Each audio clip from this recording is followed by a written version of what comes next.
नमस्कार, आप देख रहे हैं 4 पीएम और मैं हूं अभिषेक मिश्रा। वक्फ संशोधन अधिनियम बिल का साथ देने वाले वक्फ संशोधन अधिनियम बिल पर भारतीय जनता पार्टी का साथ देने वाले जेडीयू को, मुख्यमंत्री नीतीश कुमार को लगातार झटके पर झटका लग रहा है। पार्टी नेताओं का इस्तीफा लगातार सामने आ रहा है। 2 विकेट अब तक गिर चुके हैं, यानी 2 इस्तीफे सामने आ चुके हैं और पार्टी के कई बड़े नेता न सिर्फ भारतीय जनता पार्टी के खिलाफ मोर्चा खोलकर बैठ गए हैं, बल्कि नीतीश कुमार को भी खूब सुना रहे हैं। तो गुलाम गौस और गुलाम रसूल बलियावी की बात करने से पहले हम उस दूसरे इस्तीफे की बात करते हैं जो जेडीयू में हुआ है। पहला इस्तीफा मोहम्मद डॉक्टर कासिम अंसारी का, उन्होंने इस्तीफा दिया। मुख्यमंत्री नीतीश कुमार को इस्तीफा लिखा और साफ तौर पर यह लिखा कि वक्फ संशोधन अधिनियम बिल का जिस तरह से समर्थन किया जेडीयू ने, पार्टी का जो स्टैंड रहा, और वक्फ संशोधन अधिनियम बिल के पक्ष में ललन सिंह, जेडीयू के सांसद केंद्रीय मंत्री ललन सिंह, जिस तरह से उन्होंने सदन में अपनी बात रखी, सदन में भाषण दिया, उसकी वजह से हम पार्टी छोड़ रहे हैं। तो मोहम्मद कासिम अंसारी ने इस्तीफा दिया और अब जेडीयू के एक और नेता का इस्तीफा सामने आ चुका है। मोहम्मद कासिम अंसारी के बाद जेडीयू नेता मोहम्मद शाहनवाज मलिक ने भी इस्तीफा दिया है।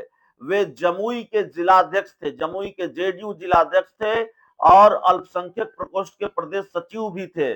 जेडीयू ने वक्फ संशोधन बिल का समर्थन किया है और उनके इस्तीफे के पीछे का कारण भी यही है। जेडीयू ने शाहनवाज मलिक ने जेडीयू के राष्ट्रीय अध्यक्ष और बिहार के मुख्यमंत्री नीतीश कुमार को यह त्याग पत्र लिखा है। उन्होंने पार्टी की प्राथमिक सदस्यता एवं अन्य जिम्मेदारियों से इस्तीफा दिया है। शाहनवाज मलिक ने इसकी जानकारी जेडीयू के प्रदेश अध्यक्ष उमेश कुशवाहा को भी दी है। पार्टी के अल्पसंख्यक प्रदेश अध्यक्ष मोहम्मद अशरफ अंसारी को भी इसके बारे में लिखित तौर पर बताया है। इस्तीफा वाला पत्र गुरुवार 3 अप्रैल की तारीख का है। जेडीयू नेता और विधानसभा चुनाव में प्रत्याशी रहे मोहम्मद कासिम ने अपने इस्तीफे में जो बात लिखी है वही बात शाहनवाज मलिक ने भी लिखी है। कहा जाए तो पूरी लाइन ही वही है। सीएम नीतीश कुमार के लिए मलिक ने त्याग पत्र लिखा है और ये लिखा है कि हम जैसे लाखों करोड़ों भारतीय मुसलमानों का अटूट विश्वास था, आप विशुद्ध रूप से सेकुलर विचारधारा के ध्वजवाहक है, लेकिन अब यकीन टूट गया। शाहनवाज मलिक ने लिखा है कि नीतीश कुमार ने वक्फ पर समर्थन दिया है, ये बहुत ही अफसोस की बात है। इसके चलते मैं आज इस्तीफा दे रहा हूं। जिस तरह से ललन सिंह ने तेवर के साथ अपनी बात रखी है, ये हम लोगों के लिए बहुत दुखद है। बहुत इंतजार के बाद, बहुत उम्मीद के बाद, सारी बात सामने आने के बाद हम मुसलमानों का दिल टूटा है। जेडीयू और नीतीश कुमार दोनों को अलविदा कह रहा हूं। तो वाकई ललन सिंह, ऐसा लग रहा था पूरी तरह से भारतीय जनता पार्टी के लिए बैटिंग कर रहे हैं। और जब जेडीयू पेशो पेश में थी, इस बिल का समर्थन करना है कि विरोध करना है, तब भी ललन सिंह ने इस बिल के समर्थन में अपनी बात रखी थी। गुलाम गौस, जेडीयू के एमएलसी, उन्होंने ललन सिंह के विचार को, ललन सिंह के बयान को उनका निजी बयान बताया था, लेकिन आखिरकार भारतीय जनता पार्टी के साथ चली गई।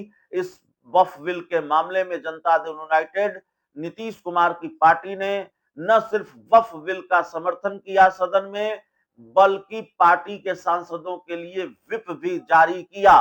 चिराग पासवान ने भी समर्थन किया। तो चिराग पासवान को तो अभी झटके नहीं लगे हैं, ऐसी खबर चिराग की पार्टी से तो नहीं आ रही है, लेकिन झटके पर झटके लग रहे हैं बिहार के मुख्यमंत्री नीतीश कुमार को।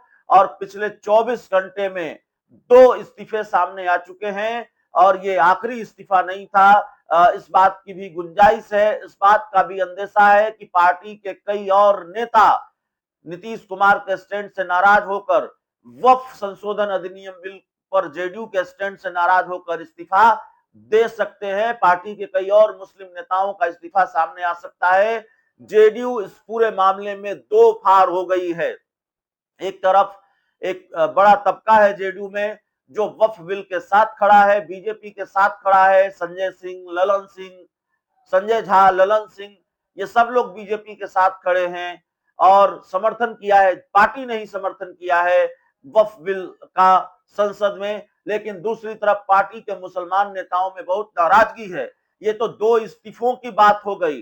पार्टी के 2 मुस्लिम नेताओं ने मोर्चा खोल रखा है भारतीय जनता पार्टी के खिलाफ। गुलाम गौस, उन्होंने कहा कि इस बिल को वापस लिया जाना चाहिए। सुधार के लिए क्या बीजेपी को मुसलमान ही दिखते हैं, केंद्र सरकार को मुसलमान ही दिखते हैं? और इसके बाद गुलाम रसूल बलियावी का एक वीडियो सामने आया है और उन्होंने नीतीश कुमार को भी खूब सुनाया है, ऐसा लगता है। उन्होंने भारतीय जनता पार्टी को भी खूब सुनाया है और ये कहा है कि जो धर्मनिरपेक्षता की बात करते थे और जो सांप्रदायिक थे, सब नंगे हो गए और सब एक तरह नजर आए हैं। गुलाम रसूल बलियावी जो जेडीयू के राष्ट्रीय महासचिव हैं, ऐसा लगता है वो भी पार्टी छोड़ेंगे। जितनी उनकी नाराजगी नजर आ रही है, मीटिंग बुलाने की बात उन्होंने कही है। तो नीतीश कुमार की पार्टी पर कहर टूट पड़ा है। एक फैसला भारी पड़ा है जेडीयू को, नीतीश कुमार को।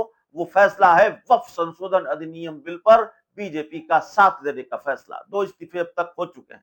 बहुत बहुत धन्यवाद।